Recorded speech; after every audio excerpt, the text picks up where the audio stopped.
Annyeong everyone! This is my first week as a full-time worker here in Canada.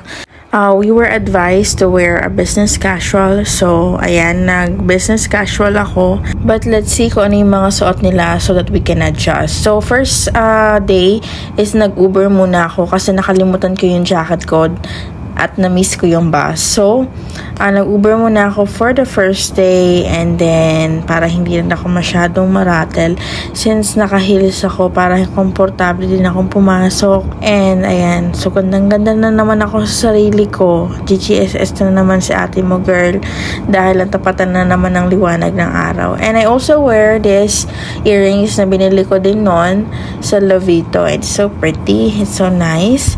And yes, I arrived. I'm so excited to meet yung mga magiging ka-training ko and yung mga magiging colleagues ko dito sa full-time job ko here in Canada.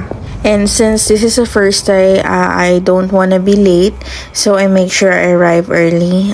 Nakakatuwa, ang ganda lang din ng building nila. Sobrang spacious. And after nang pinapasok na rin ako ng nasa front desk, and dumating na rin yung isa ko pang kasabay na mag-training for today. And dumating na rin yung manager and yung mag-train sa amin for today. After nun, na meet and greet, we had our lunch. And nag-freshen up lang ako dito. Then we came back sa training. And our training is done. Mga 3:30 PM to. Sabi ni husband, susunduin niya ako since maaga siya makaka-uwi. So this is the first time na makaka-uwi kami ng sabay galing pareho ng work. So dahil maulan nga, dinaanan niya nga ako. And nagyaya nga siya pumunta ng South Center Mall. Malapit lang din siya dito sa work ko. Para nga daw tumingin ng mga pwede kong suotin for everyday work. Ang tagal naming hinintay tong chance na ganito na darating kami sa point na magkasama na kami, susunduin niya ako from work, sabay kami sa lahat ng bagay. Maybe to others, this may sound cheesy, ganon, but that's true. For those who know our love story, matagal kaming LDR, so we really waited for this moment. No more airport goodbyes. All the wait is over and it's really worth it.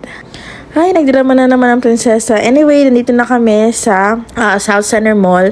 Isa to sa mga mall na pinakagusto ko rito sa Calgary kasi sobrang laki niya, spacious, and sobrang malinis siya. So, may nagustuhan na ako na isang coat and yung binili na namin. After nun, nagbayad na rin si husband and lumabas na rin kami. Nagkaya na din nga ako umuwi kasi sobrang sakit na ng paa ko.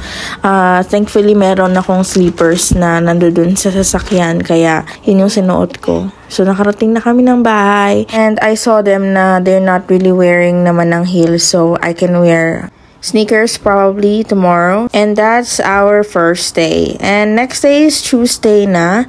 So, I wear sneakers. And ayan, medyo umulan nga.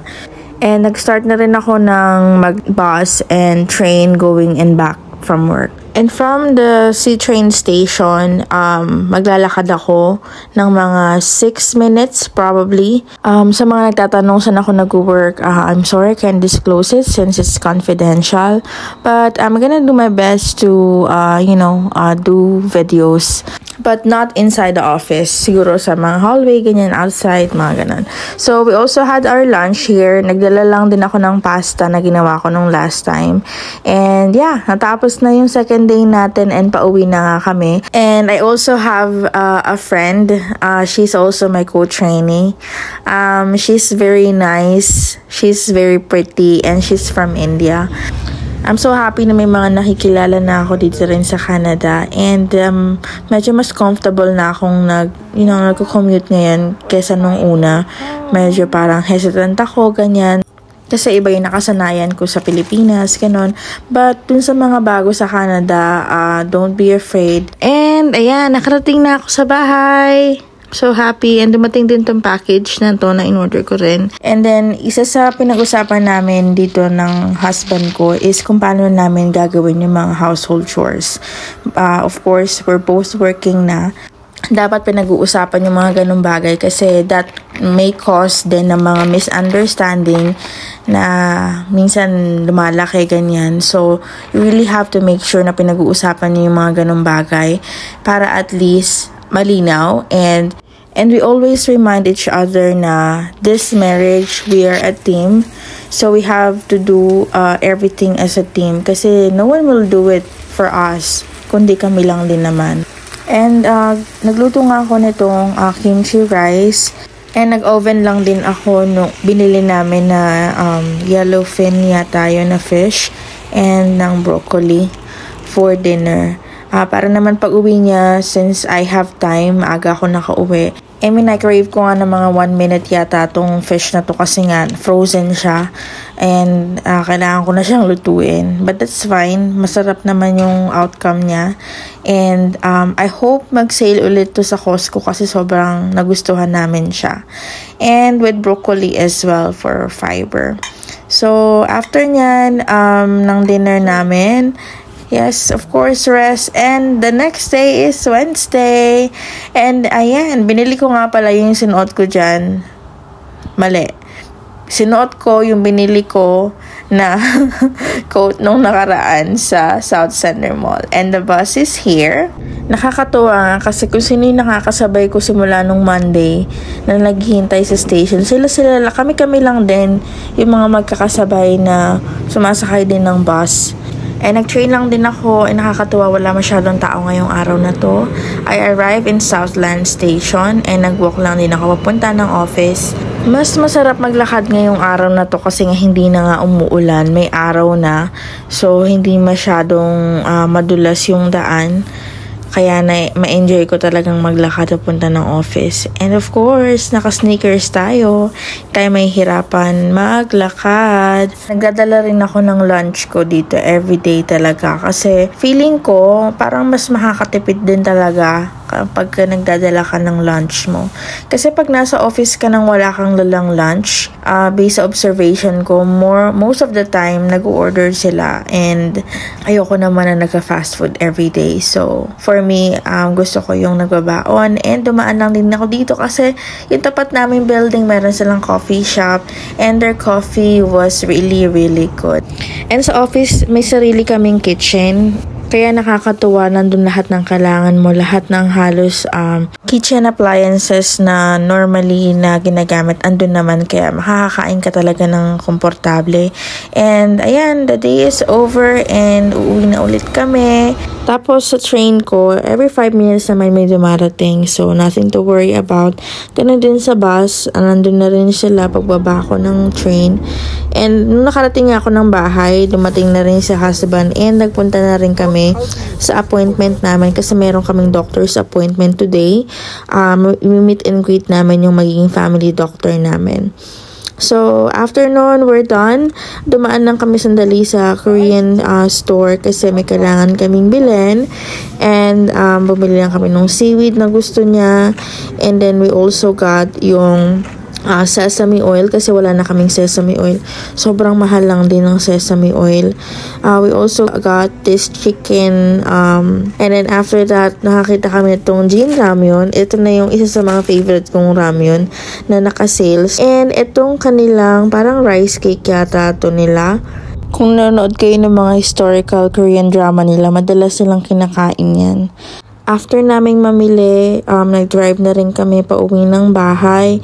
Nag-dinner na rin kami. And of course, the next day, we have Thursday. Bago ako dumating sa Canada, 4 years din akong naka-work from home. So, matagal din akong hindi talaga nag-commute papunta ng work. Kaya na-enjoy ko din talaga siya na magigising ka, mag-prepare ka, ganun. But sometimes, of course, may mga times na parang tinatamad ka bumangon. But that's normal. We have to wake up kasi we have to work. So, this is the last day of the week.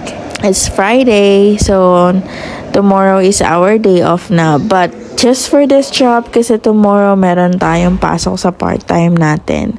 And I also bring my lunch here. And napag-usapan nga namin ni husband na tinan ko kung kakayanin ko yung merong 2 job.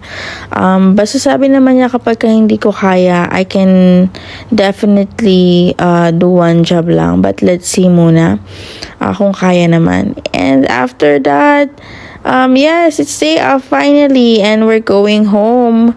Actually, nung time na yan is nagkaroon yata ng problema yung isa sa mga C-train. So, I have to wait like mga 15 minutes din siguro yung hinintay ko dyan. And pagdating nga nung train, sobra talagang punong-puno. As in, para na kaming mga sardina sa loob ng train. But anyway, nakauwi na ako ng bahay. Maaga nga ako nakauwi ngayon kasi medyo na late nang uwi si husband. Kailangan na mag-overtime. And I don't know, sobrang pagod ko talaga dyan. And sabi niya, wag na daw ako magluto ng dinner. Bibili na lang daw muna siya. Hi, Friday na nga. Ang bilis ng araw. And habang hinihintay ko nga siya, nakita ko tong lace na to. Isa to sa pinakagusto kong flavor ng lace. Yung honey butter. I think it's a flavor from Korea. And laging na sold out to. Kaya nung nakita niya to, bumili agad siya ng 4 pieces. Para naman pa nag-crave kami, is meron kaming available. And finally nga, dumating na ang husband and dala niya yung favorite ko, yung gustong-gusto kong kinakain. Nabibili namin to siya sa Jampong. So good. Lagi ko nanonood kayo ng K-drama, lagi nyo nakikita tong tangsuyuk. It's very, very good. And that's my first week sa full-time job ko. Thank you so much for watching, everyone. Annyeong!